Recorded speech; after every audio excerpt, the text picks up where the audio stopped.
एक मुलाकात ऐसी शख्सियतों के साथ जिन्होंने दिया है अपने जीवन को एक नया मुकाम। रूबरू कराएंगे ऐसी कुछ हस्तियों के साथ एक खास शख्सियत के साथ मुलाकात जयदेव पटेल के साथ नंबर 1 इंडिया न्यूज पर। नमस्कार व्यूअर्स, मैं जयदेव पटेल और आप देख रहे हैं नंबर 1 इंडिया न्यूज। आपका एक बार फिर स्वागत है एक खास शख्सियत के साथ मुलाकात प्रोग्राम में। आज हम बात करेंगे देश के अलग अलग राज्यों से स्क्रीनिंग की जा रही है और श्रमिकों को इजराइल भेजने की प्रक्रिया को शुरू किया गया है, लेकिन इसको लेकर कहीं न कहीं ट्रेड यूनियन के नेताओं की तरफ से आपत्ति जताई जा रही है। कहा जा रहा है केंद्र सरकार जो सुरक्षा के जो मानक है उनको दरकिनार करते हुए श्रमिकों को इजराइल भेजने की कोशिश कर रही है। इन्हीं तमाम मुद्दों पर बात करने के लिए हमारे साथ खास मेहमान है all India trade union Congress की जनरल सेक्रेटरी अमरजीत कौर। अमरजीत जी, आपका बहुत स्वागत है हमारे प्रोग्राम में। जी धन्यवाद। जी अमरजीत जी, आपसे हमारा पहला सवाल है कि इजराइल सरकार ने भारत से जो एक उम्मीद लगाई और निवेदन किया है कि भारत अपने श्रमिकों को इजराइल भेजे वर्कर्स को जॉब के लिए, तो ऐसे में आप लोगों को क्या आपत्ति है? देखिए, हमारे देश के अंदर ये प्रोसेस रही है और हमारी परंपरा रही है कि कोई भी वार जोन एरिया होता है, कंफ्लिक्ट एरिया होता है, तो हम सबसे पहले वहां अपने फंसे हुए मजदूरों को निकालते हैं, देश में वापस लाते हैं। हमारे विद्यार्थी फंस जाते हैं तो हम उनको लाते हैं, अपने देश के अंदर सुरक्षित लाते हैं। यहाँ भारत की सरकार उल्टी गंगा बहाना चाहती है और इन लोगों ने हमारे प्राइम मिनिस्टर ने इजराइल के हेड नेतान्याहू की रिक्वेस्ट के ऊपर हाँ भर दी कि हाँ हम मजदूर यहाँ से भेजेंगे। और केंद्र सरकार के इस फैसले को अपनी ही उनकी पार्टी की जो दो सरकारें हैं, हरियाणा और उत्तर प्रदेश, उनसे रिक्रूटमेंट के नोटिस निकाल के कि आपको बहुत ही ड्रीमलैंड जॉब्स में भेजेंगे और करेंगे, रिक्रूटमेंट का प्रोसेस शुरू किया। तो हमारे को आपत्ति है कि एक तो जो प्रोसीजर रहा है, प्रोसेस रहा है अपने नागरिकों की सुरक्षा के लिए, हमेशा सरकार दमखम भर के आगे आएगी। ये सरकार या पिछली सरकार कोई भी आगे आएगी, उस नियम को तोड़ते हुए ये रिवर्स करने की कोशिश की जा रही है। ये पहली आपत्ति है। दूसरी आपत्ति है कि किसी किस्म का जो भी इमिग्रेशन के लिए लोग जाते हैं उनके लिए जितने सुरक्षा कवच होते हैं, उनके जो इंश्योरेंस के इशू होते हैं, उनके वेजेस का इशू होता है, ये सारी चीजें रिक्रूटमेंट एजेंसी और जिन कंपनीज ने आगे काम देना होता है उनके साथ बातचीत होती है। यहाँ तो वो भी नहीं किया गया है। तीसरी चीज जो हम ये समझ रहे हैं कि इस वक्त जो पैलेस्टाइन में किया जा रहा है इजराइल की गवर्नमेंट के द्वारा, वो जेनोसाइड है, वो हत्याएं हैं, किलिंग्स है, वो कोई नॉर्मल कंफ्लिक्ट या वार सिचुएशन नहीं है।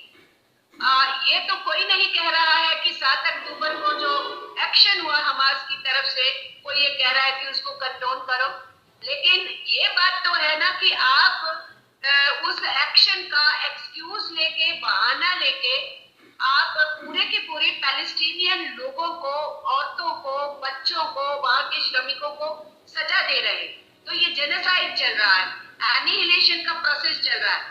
ऐसी प्रोसेस में इंडिया की पोजीशन क्या होनी चाहिए?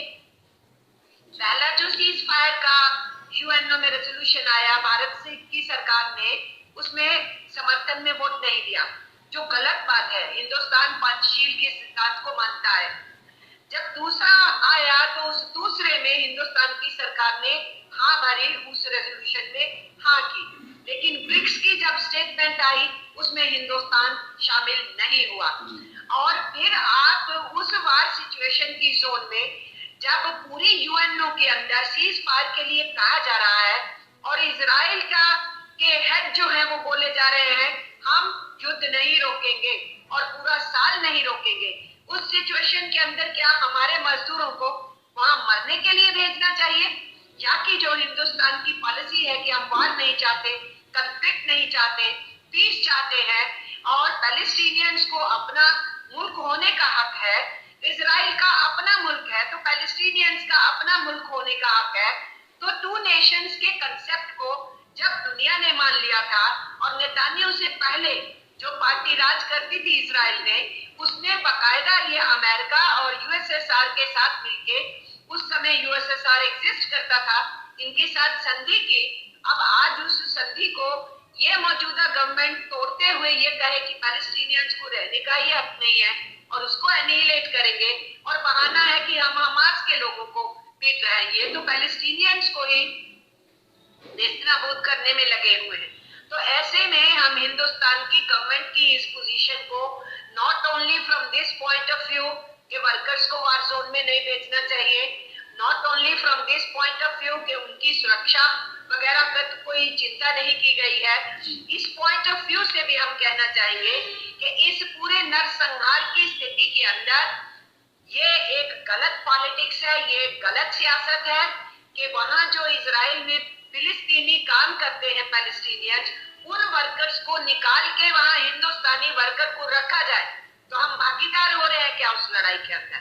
ये पॉलिटिकली बहुत गलत है और इसलिए हम ट्रेड यूनियंस इसका विरोध कर रहे हैं। और एआईटीयूसी की तरफ से हमने इसका जैसे ही खबर आई थी तब विरोध किया था, फिर बाकी सेंट्रल ट्रेड यूनियंस ने विरोध किया था, और अब हरियाणा और यूपी अगर रिक्रूटमेंट में लग गए, उनके ऑफिसर्स को पूछो जो ऑफिशियल्स हैं तो वो बोले हमें कुछ नहीं पता है, हम तो यहाँ से रिक्रूटमेंट करके लिस्ट भेजेंगे, इंश्योरेंस होगा नहीं होगा, उनकी सुरक्षा होगी नहीं होगी, केंद्र सरकार देखेगी। और केंद्र सरकार से बात कीजिए तो वो बोल रहे हैं कि यूपी और हरियाणा ने कुछ शुरू किया है। तो एक दूसरे की कोर्ट में बाल फेंकने से तो गुजारा नहीं होगा ना। हम इसीलिए इन कारणों की वजह से हम समझते हैं ये निर्णय गलत है और भारतीय मजदूरों को मरने के लिए वहां नहीं भेजना चाहिए। जी अमरजीत जी, लेकिन श्रम अधिकारियों का ये कहना है कि जो स्क्रीनिंग उनकी तरफ से की जा रही है उसमें कहीं ना कहीं वो स्क्रीनिंग में जो आवेदन है उनको लेते हैं, उसके बाद उसको राज्य की राजधानी में बुलाते हैं और उसके बाद आगे जो केंद्र सरकार की एसओपीज होती है उसको फॉलो करते हुए आगे का जो काम होता है वो केंद्र सरकार का होता है कि दूसरे देश में भेजना है या इजराइल भेजना है, कैसे भेजना है, क्या करना है। ये वाला तो इजराइल में ही भेजने का है कंस्ट्रक्शन वर्कर्स को, ये तो स्टेटेड पॉलिसी है। प्राइम मिनिस्टर ने कहा हाँ भरा इजराइल की गवर्नमेंट को, और ये जो स्टेप्स उठाए हैं दोनों गवर्नमेंट्स ने, उन्हीं की जो कंस्ट्रक्शन सेक्टर की मांग रखी गई है वर्कर्स को भेजने की, उसी में भेजा जा रहा है। हम ये कहना चाहते हैं कि कंस्ट्रक्शन वर्क में ही तो जुड़े थे ना, यहाँ पर स्काई लारा टनल की जहाँ खुदाई हो रही थी, क्या सुरक्षा दे दी हिंदुस्तान की सरकार ने? जब अपने मुल्क के अंदर हम अपने मजदूर की सुरक्षा करने में सक्षम नहीं है और उसमें भी हमारा जो रेट माइनर है आखिरकार वो उन मजदूरों को वहां से उत्तराखंड की उस टनल से बाहर निकाल पाया, तो अपने देश में इतना वायलेशन हो रहा है तो हिंदुस्तान की सरकार या हरियाणा और यूपी की सरकार कौन सी गारंटी ले रही है कि हमारे मजदूरों की उस वार टॉर्न एरिया के अंदर कोई सुरक्षा होगी? बात बहुत सीधी है, ये कहते हैं कि मजदूर तो तैयार है जाने को, तो आप क्यों मना कर रहे हो? मैं ये कहना चाहती हूँ कि जब लॉकडाउन लगा था और मजदूरों को लॉकडाउन की वेज नहीं दी जा रही थी, जिन घरों में वो किरायों पे रहते थे वहां से भी उनको निकाल दिया गया, उस टाइम के अंदर मजदूर ने क्या फैसला किया? मजदूर ने कहा अगर मुझे मरना ही है, तुम तो मुझे मरने को सड़क पे छोड़ दिए, तो फिर मैं परिवार में जाके मरूं। तो मजबूरी के अंदर अगर आज मजदूर को रोजगार नहीं है, देश के अंदर काम धंधा नहीं है, अब उसकी मजबूरी का फायदा उठा करके उनको ये कहें कि आपको चलना है, और मजदूर कहे अच्छा यहाँ भूखों मरने से अच्छा है कि कोई नहीं वहां देखें बचते हैं कि नहीं बचते हैं। तो ये कोई आप ल्यूक्रेटिव जॉब में नहीं भेज रहे, यहाँ आप जॉब नहीं दे पा रहे हैं और उनको ल्योर कर रहे हैं कि वहां चले जाओ, ताकि आपकी जो पॉलिटिकल स्टैंड है इजराइल गवर्नमेंट की प्रॉमिस की, आप उसको पूरा कर सके। तो दाऊद आप मजदूरों की जिंदगी पे लगा रहे हैं, और सरकार की तरफ से या रिक्रूटिंग करने वालों की तरफ से ये है कि जी मजदूर जाना चाहता है तो आपको क्या तकलीफ है? मजदूर जब भूखों मर रहा है, क्राइम ब्यूरो का रिपोर्ट आया कि जो पिछले साल सुसाइड्स हुई थी उनमें डेली वेजेस की सुसाइड्स 25%। तो अगर यहाँ बेरोजगारी से मजदूर मर रहा है, उस मजबूरी के अंदर वो कहीं भी जाने को तैयार होता है, लेकिन क्या माँ बाप अपने बच्चों को अलाउ करते हैं जब उनको मालूम हो कि ये बहुत खतरनाक स्थिति है और इसमें मौत हो सकती है? प्रोटेक्टिव होते हैं कि नहीं?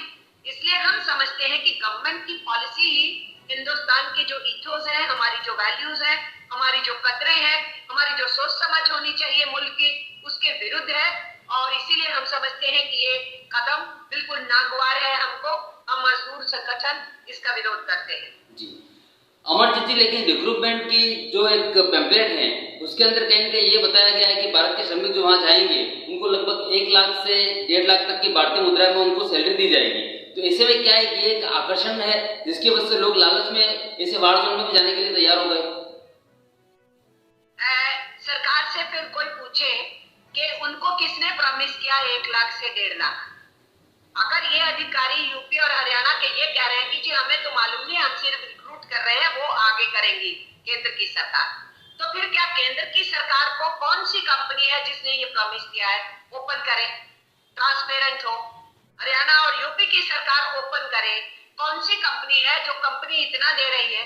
हम जानते हैं हमारे जो मजदूर गल्फ के अंदर जाके काम करते हैं, बहुत सारी जगहों से मजदूरों का शिकायत आया कि दूसरे कुछ देशों की वेज मजदूरों की बढ़ाई गई, हिंदुस्तान के मजदूरों की घटाई गई। तो ये इजराइल के अंदर कौन सी पेमेंट स्केल है और कौन सी कंपनी है, जरा उसको ट्रांसपेरेंट करें और मजदूरों को मालूम हो कि सच क्या है।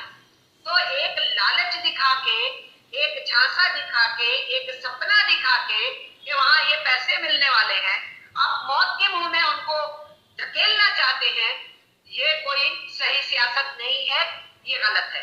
जी अमरजीत जी, आपसे मेरा एक आखिरी सवाल है कि भारत और इजराइल के संबंध अच्छे हों, आगे भी अच्छे बने रहें, भारत अपने श्रमिक को कहीं ना कहीं इजराइल भेज सके, इसको लेकर all India Congress union trade Congress जो है वो किस तरीके की कदम चाहती है, या फिर क्या कुछ एक कदम उठाने की जरूरत है? देखिए, हम बहुत सीधे और स्पष्ट बात करेंगे। हिंदुस्तान हर देश के साथ दोस्ती चाहता है, यहाँ का आवाम भी चाहता है, यहाँ की ट्रेड यूनियंस भी चाहती है, यहाँ की पॉलिटिकल पार्टीज भी चाहती है। That's number 1। नंबर 2 कि हर देश की अपनी सियासत है, अपनी फॉरेन पॉलिसी है, तो हम किसी के साथ बंधे हुए और जुड़े हुए नहीं है। हिंदुस्तान की अपनी फॉरेन पॉलिसी है, उस फॉरेन पॉलिसी में अमन चैन को एग्जिस्ट करना सब मुल्कों के साथ, और सब मुल्कों के साथ व्यापार बिजनेस आदान प्रदान करना, चाहे वो सांस्कृतिक आदान प्रदान हो, चाहे वो बिजनेस वगैरह के मामले में हो, ये भी एक हर मुल्क की अपनी स्टेटेड पॉलिसी होती है, उसमें भी कोई दो राय नहीं है। लेकिन इसके साथ साथ हमारी स्टेटेड पॉलिसी है कि इजराइल और पैलेस्टाइन को एग्जिस्ट करेंगे और हम दोनों को रिकॉग्नाइज करेंगे। आज की डेट में अगर इजराइल की पोजीशन पैलेस्टाइन को एनिहिलेट करने की है और दुनिया की सबसे बड़ी बॉडी यूएनओ को धक्का दिखाते हुए वो सुनने को तैयार नहीं है, वो ये समझते हैं कि अमेरिकन सरकार जो है उनकी पीठ पे है, इसलिए जो मर्जी वो कर सकते हैं। तो हिंदुस्तान जो है वो इस पॉलिटिक्स को तो स्वीकार नहीं करेगा ना। 2 या 3 देश एक तरफ खड़े हो और सारी दुनिया एक तरफ आवाज उठा रही हो, तो हिंदुस्तान को कहाँ खड़े होना चाहिए। तो हम ये तो नहीं कह रहे कि इजराइल से संबंध विच्छेद करो, हम ये कह रहे हैं कि इजराइल और पैलेस्टाइन को कोएग्जिस्ट करना है, और आज की स्टेज में इजराइल के ऊपर प्रेशर बनना चाहिए कि युद्ध विराम तुरंत होना चाहिए। आज हमारी प्रायोरिटी ये होनी चाहिए, ना कि इजराइल की गवर्नमेंट की डिमांड से फिलिस्तीनी मजदूरों को इजराइल से निकाल के उसकी जगह भारत के मजदूर बैठ जाए, और वो भी डेंजरस सिचुएशन के अंदर। हम इसके विरोध में हैं, हमारे बहुत से रीजंस हैं, और मोटा मोटी रीजंस मैंने आपको बताए। जी अमरजीत जी, आपने हमारे लिए समय निकाला, उसके लिए आपका बहुत बहुत धन्यवाद। शुक्रिया।